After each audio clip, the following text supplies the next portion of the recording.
Benepisyong PhilHealth para sa OFWs at kanyang pamilya.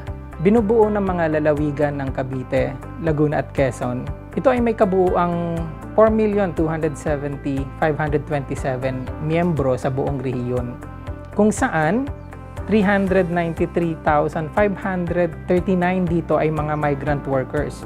Dahil may mga tanggapan ng POA sa Calamba, Laguna, ang pagpapamiyembro ng mga OFWs ay hindi gaanong mahirap para sa mga nasasakupan ng Region 4A.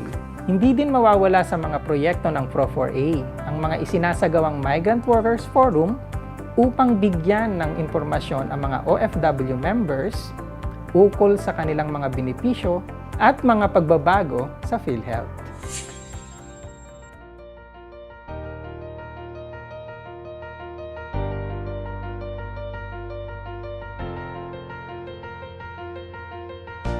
Ako si Leo Esclanda, nakatira sa Lucena City. Member ako since 2002. Ang asawa ko ay isang OFW at member din siya ng PhilHealth since 2007. Nakagamit siya ng PhilHealth sa pamamagitan ng cesarean section sa bansang Saudi.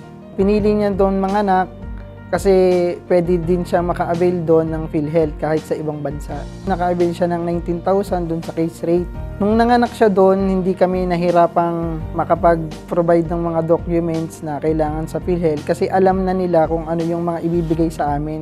Twice namin siya nagamit bilang isang OFW doon sa asawa ko sa panganganak niya. Kasi yung baby namin na pinanganak doon, meron siyang congenital heart disease. Kailangan ng open heart surgery yun. Naka-avail din kami nung amount na 55,000 dun sa case rate dun sa open heart surgery nung anak ko.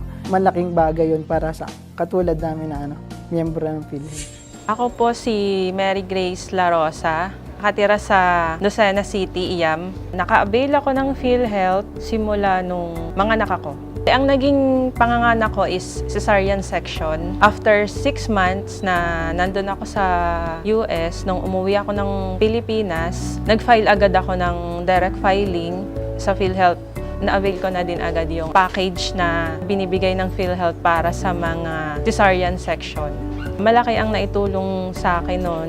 Nire-recommend ako ang PhilHealth. Tulad ngayon, maraming mga kababaihan nagbubuntis. Mas kailangan nila na magkaroon ng PhilHealth kasi sa panganganak nila, magagamit agad nila ito.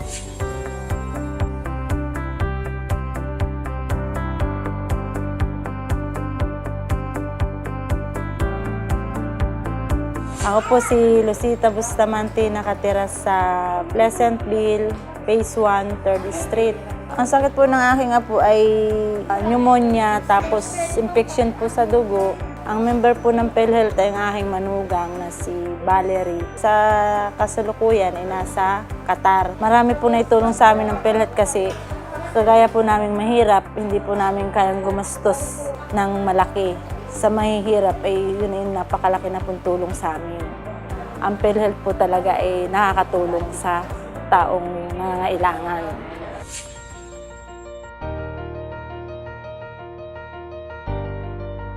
Ako po si Juliana Saludes, nakatira po ako sa Barangay Lalo, Tayabas City. Nakakumpine po ang aking apo dito sa Tayabas Community.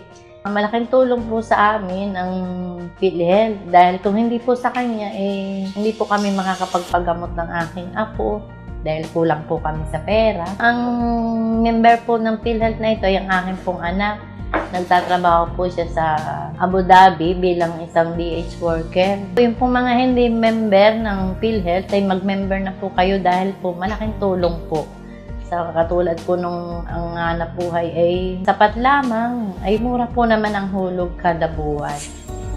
Ako po si Gerson D. Reyes, nakatira sa 24 Regidor Street, Tayabas City, na nagbabantay sa aking apo. Malaking bagay ang maging member ng PhilHealth sa kadahilanan nga ng malaki ang naiaawa sa kagastusan.